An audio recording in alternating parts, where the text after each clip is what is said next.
কিভাবে রাধার মৃত্যু হয়েছিল আর শ্রীকৃষ্ণ কেন তার বাঁশি ভেঙেছিলেন। যখনই প্রেমের উদাহরণ দেওয়া হয়, প্রথমে শ্রীকৃষ্ণ রাধার প্রেমের উদাহরণ দেওয়া হয়।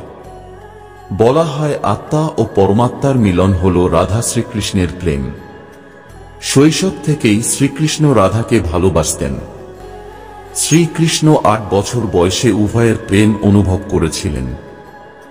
রাধা শ্রীকৃষ্ণের ঐশ্বরিক গুণাবলী সম্পর্কে জানতেন। রাধা সারা শ্রীকৃষ্ণের ঐশ্বরিক গুণাবলী সম্পর্কে জানতেন। রাধা সারা জীবন তার মনে প্রেমের স্মৃতি তৈরি করেছিলেন। এটাই তাদের সম্পর্কের সবচেয়ে বড় সৌন্দর্য। শাস্ত্রে বলা আছে যে শ্রীকৃষ্ণ তার জীবনে দুটি জিনিসই সবচেয়ে বেশি ভালোবাসতেন। শ্রীকৃষ্ণের এই দুটি জিনিস একে অপরের সাথে গভীরভাবে সম্পর্কিত ছিল এবং সেগুলি ছিল বাঁশি এবং রাধা। রাধা তার বাঁশির ধ্বনিতে শ্রীকৃষ্ণের প্রতি আকৃষ্ট হন। শুধু রাধার কারণেই শ্রীকৃষ্ণ বাঁশি নিজের কাছে রাখতেন। শ্রীকৃষ্ণ ও রাধার মিলন হয়তো হয়নি, কিন্তু বাঁশি সব সময় দুজনকে এক সুতোয় বেঁধে রাখে। কৃষ্ণের প্রতিটি বর্ণনায় অবশ্যই একটি বাঁশি রয়েছে। বাঁশি রাধার প্রতি কৃষ্ণের ভালোবাসার প্রতীক। পৌরাণিক কাহিনী অনুসারে মামা কংস বলরাম ও কৃষ্ণকে আমন্ত্রণ জানালে রাধা প্রথমবার ভগবান কৃষ্ণের থেকে বিচ্ছিন্ন হয়েছিলেন। বৃন্দাবনের লোকেরা যখন এই খবর শুনল, তারা খুব দুঃখিত হল। শ্রীকৃষ্ণ যখন মথুরায় যাচ্ছিলেন, তার আগেই রাধার সাথে দেখা হয়েছিল। রাধা শ্রীকৃষ্ণের মনের প্রতিটি কার্যকলাপ জানতেন। শ্রী কৃষ্ণ রাধাকে বিদায় জানিয়ে চলে গেলেন। কৃষ্ণ রাধাকে প্রতিশ্রুতি দিয়েছিলেন যে তিনি ফিরে আসবেন, কিন্তু শ্রীকৃষ্ণ তাঁর কাছে ফিরে আসেননি। যাই হোক, কৃষ্ণণ্ড রুক্মিণীকে বিয়ে করেছিলেন। শ্রীকৃষ্ণকে পাওয়ার জন্য রুক্মিণী অনেক চেষ্টা করেছিলেন। রুক্মিণী তার ভাই রুক্মির বিপরীতে গিয়ে শ্রীকৃষ্ণকে বিয়ে করেছিলেন। রাধা যেভাবে শ্রীকৃষ্ণকে ভালোবাসতেন, রুক্মিণীও তেমনি করতেন।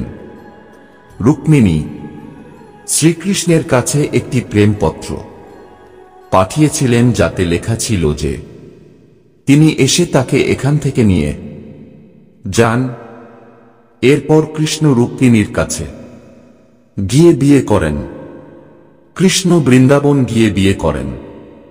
কৃষ্ণ বৃন্দাবন ত্যাগ করার পর থেকে রাধার বর্ণনাও কমে যায়। রাধা এবং কৃষ্ণ যখন শেষবারের মতো দেখা করেছিলেন, রাধা কৃষ্ণকে বলেছিলেন যে যদিও তিনি তার কাছ থেকে দূরে চলে যাচ্ছেন, তবুও কৃষ্ণ সর্বদা রাধার সাথে থাকবে না। এরপর কৃষ্ণ মথুরায় গিয়ে কংস ও অন্যান্য রাক্ষসকে হত্যা করে তার কাজ সম্পন্ন করেন। এরপর কৃষ্ণ প্রজাদের রক্ষা করার জন্য দ্বারকায় যান। এরপর তিনি দ্বারকাধীশ নামে পরিচিত হন। কৃষ্ণ বৃন্দাবন ত্যাগ করলে রাধার জীবন ভিন্ন মোড় নেয়। রাধার বিয়ে হয় এক যাদবের সাথে। রাধা তার বিবাহিত জীবনের সমস্ত আচার অনুষ্ঠান সম্পন্ন করে বৃদ্ধ হন, কিন্তু তার মন তখনও কৃষ্ণের জন্য নিবেদিত ছিল। রাধা স্ত্রী হিসাবে সমস্ত দায়িত্ব পালন করেছিলেন। একই সময়ে শ্রীকৃষ্ণ তার ঐশ্বরিক দায়িত্ব পালন করেছিলেন। রাধা যখন তার সমস্ত দায়িত্ব থেকে মুক্তি পেয়েছিলেন, তখন তিনি তার প্রিয় কৃষ্ণের সাথে শেষবারের মতো দেখা করতে যান।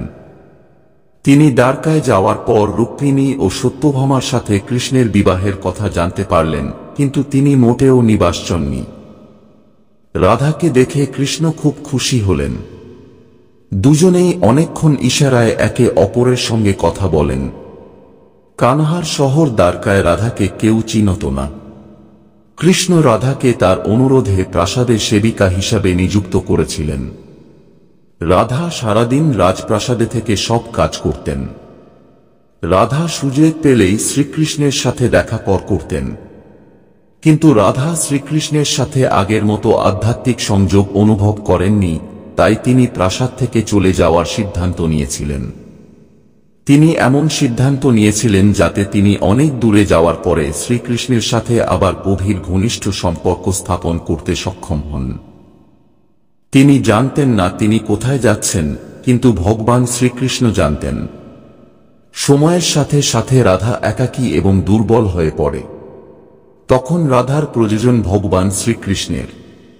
শেষ মুহূর্তে ভগবান শ্রীকৃষ্ণ তার সামনে হাজির হলেন। শ্রীকৃষ্ণ রাধাকে তার কাছে কিছু চাইতে বললেন, কিন্তু রাধা তা প্রত্যাখ্যান করলেন। কৃষ্ণ রাধাকে বারবার অনুরোধ করলে তিনি তাকে শেষবার তার জন্য বাঁশি বাজাতে বললেন। বাঁশি হাতে নিয়ে শ্রীকৃষ্ণ সুন্দর সুরে বাজাতে লাগলেন। রাধা আধ্যাত্মিকভাবে কৃষ্ণের সাথে মিশে যাওয়া পর্যন্ত কৃষ্ণ দিনরাত বাঁশি বাজিয়েছিলেন। বাঁশির সুর শুনতে শুনতে রাধা শরীর ত্যাগ করলেন। ভগবান শ্রীকৃষ্ণ জানতেন যে তাঁর প্রেম অমর। এরপরেও তিনি রাধার মৃত্যু সহ্য করতে পারেননি। প্রেমের প্রতীকী পরিণতি হিসাবে কৃষ্ণ তার বাঁশি ভেঙে ঝোপে ফেলে দেন।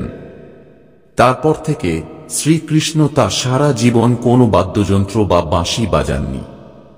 শাস্ত্রে বলা আছে, দ্বাপর যুগে যখন নারায়ণ শ্রীকৃষ্ণ রূপে জন্মগ্রহণ করেন, সেই যুগে মা লক্ষ্মী রাধা রানী রূপে জন্মগ্রহণ করেন।